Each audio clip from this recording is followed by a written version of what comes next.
touted also to enhance the performance through jaw realignment. They got their chakras right. Yeah, buddy. Lightweight, baby!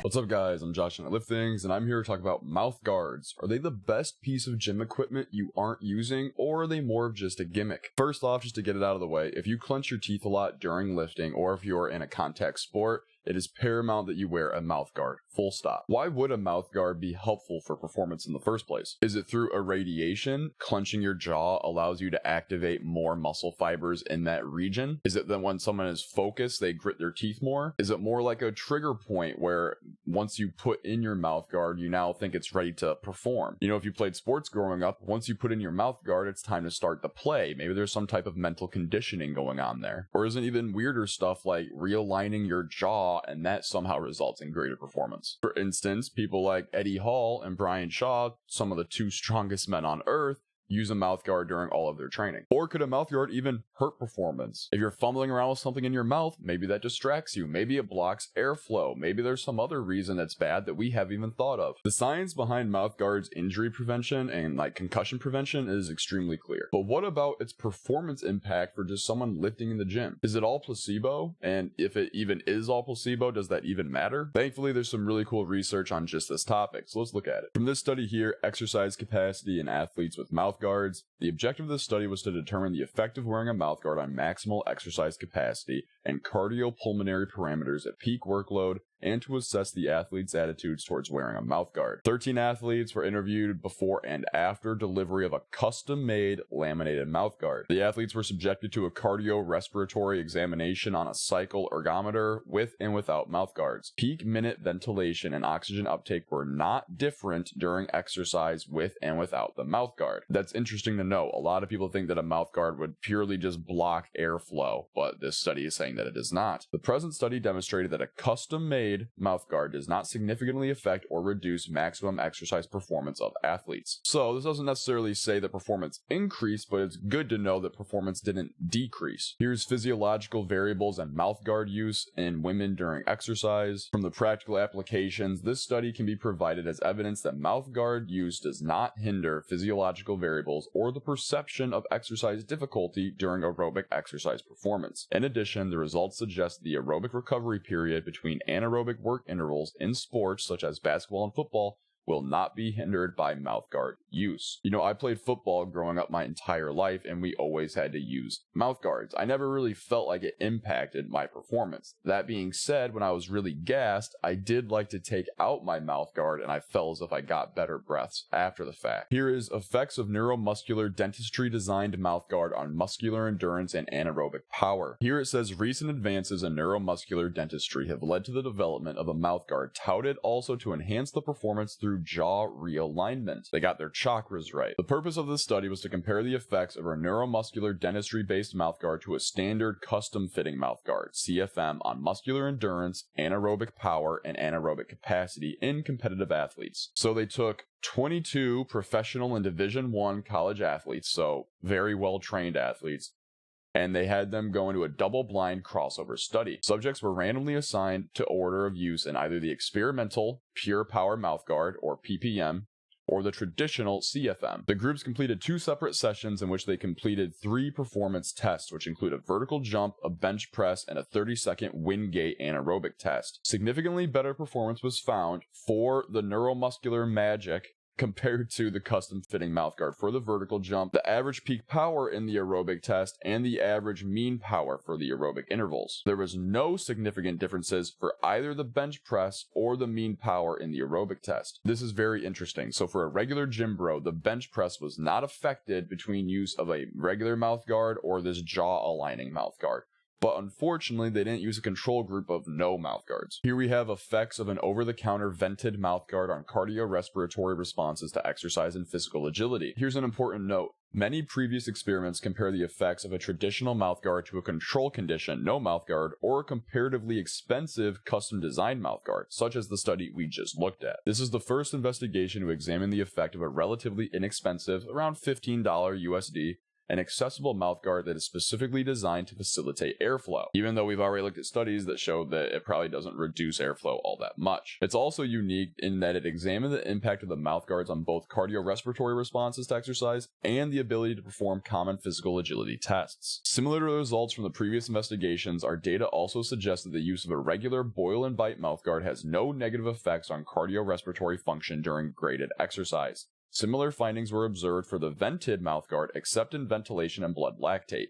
Ventilation and blood lactate were both lower in the ventilated group compared to the control and the traditional mouthguard conditions. From the practical applications, the traditional mouthguard does not have deleterious effects on gas exchange during exercise or performance on various physical agility tests. Use of an over-the-counter may positively influence ventilation and lactate production at higher workloads. However, no impact on aerobic performance was observed in this investigation. When using the vented mouthguard, it also improved vertical leap height, but had no other impact on performance of various physical agility tests. That is not because it's a vented mouthguard, it's just something they happen to realize. Here's influence of a custom-made maxillary mouthguard on gas exchange parameters during incremental exercise in amateur road cyclists. In the discussion section, in comparison with no mouthguard fitting, wearing a neuromuscular dentistry-made mouthguard PM was associated with significant, about 4% and 7% increases in power output at maximal effort and the RCP respectively in amateur cyclists. In particular, respiratory rate, ventilation, and oxygen uptake at peak effort and at submaximal exercise intensities were not different while wearing or not wearing the mouthguard, suggesting that no ventilatory limitations occurred. Another interesting study trying to compare different forms of mouthguards, influence of different types of mouthguards on strength and performance of collegiate athletes, a controlled randomized trial. 18 kids, devices tested in the study included an over-the-counter boil and bite mouthguard,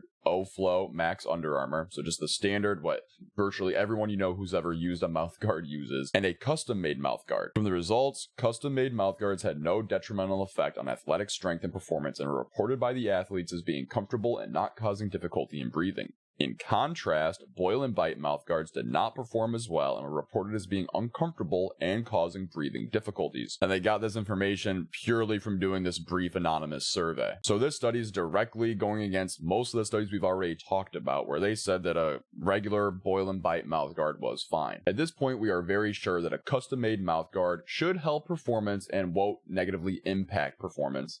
And we're moderately sure that a regular old mouthguard will probably help performance and then may hurt performance in some people. But this study here, physiological response of a jaw repositioning custom-made mouthguard on airway and their effects on athletic performance, may say other things. Here they're saying that the jaw repositioning custom-made mouthguard in this study was shown to have the ability to increase the volumetric airway and produce positive ergogenic effects on ventilation, MAP, power production, speed, and acceleration. So realigning your jaw isn't necessarily beneficial for the chakras to start flowing. It's literally so that way you have a more open airway. Does this cross over with anaerobic tasks? Maybe, maybe not. To get rid of any ideas about mouthguards hurting performance, they actually performed a systematic review.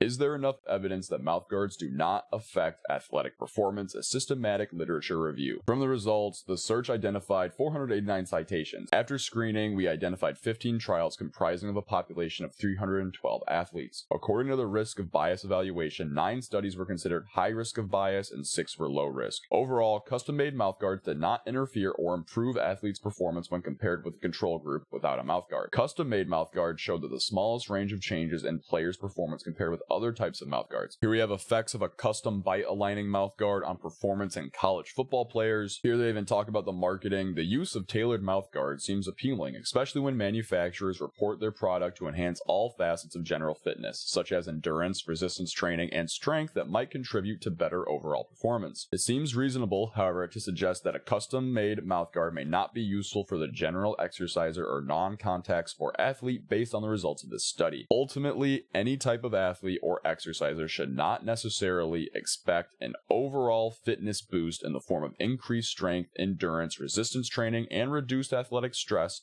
which are routinely touted attributes of wearing an expensive custom-made mouthguard. That study seems like somewhat of a damning statement to us regular gym bros. Now here's where we get really interesting: the influence of customized mouthguards on the muscular activity of the masticatory muscles at maximum bite and motor performance during static and dynamic exercises. This is what I was talking about with irradiation. Does being able to clench down actually result in potentially more muscle activation further down the chain? They took 12 active male professional young handball players. What the fuck is handball?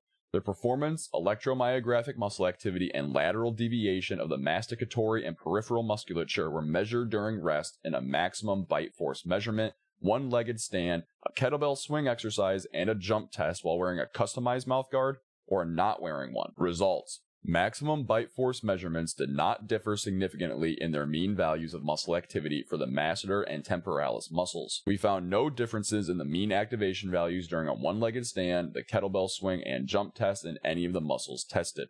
Lateral deviations wearing a custom-made mouthguard were significantly less in the erector spinae during the kettlebell swing and counter movement jump compared to the performance without a mouthguard. Jump height, rotation moment, and balance were unchanged with versus without mouthguard. Conclusion, our results at rest and during specific motor stress show no differences with or without a custom-made mouthguard. The improved peripheral muscular balance while wearing a CMG indicates improved muscular stabilization. Well, maybe the irradiation doesn't actually do anything. That's good to know. But to stay in the wheelhouse of lifting, the effects of a customized over-the-counter mouthguard are neuromuscular force and power production in trained men and women. As seen in the figures below, bench throw power and force under the PBMG condition were significantly higher in both men and women than for either no mouthguard or regular mouthguard. This was in contrast to the fact that the regular mouthguard condition decreased bench throw power production below no mouthguard in men. You can see in this image, here is bench throw power, this is the no mouthguard group,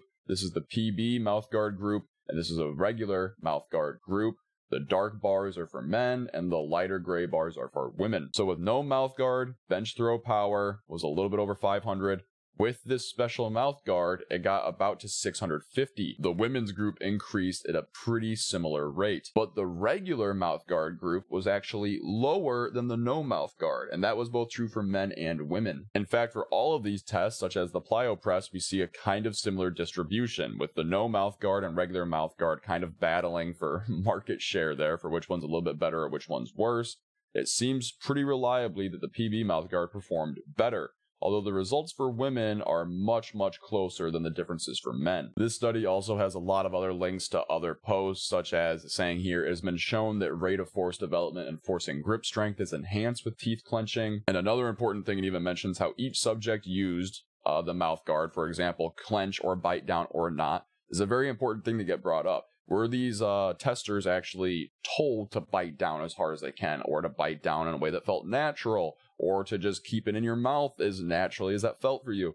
There's a lot of weird things going on here, which could kind of skew some results. I know you guys hate science, but we got one more. The effect of a controlled mandible position mouthguard on upper body strength and power in trained rugby athletes, a randomized within subject study. Every participant performed a 1-rep max bench press test to determine his maximal strength in a randomized order of ballistic bench press using 40% of the attained 1-rep max. Ballistic basically just means, as fast as possible. And they were in 3 different groups: no mouthguard, a controlled mouthguard, and a non-controlled mouthguard. By the way, they were amateur rugby players, but they were definitely pretty well trained. The average bench press was 113 kilos, which is what, 250 pounds, like roughly? Just looked it up, it's 249 pounds. My math is fucking stellar. From the results, athletes who used a controlled mouthguard demonstrating a significant higher peak acceleration and peak force than those using no mouthguard. Additionally, when analyzing the results of vertical dimension of occlusion, a significant difference was observed between controlled mouthguard and the other tested conditions. And they speculate that these enhancements were possibly due to an increased stability of the temporomandibular joint.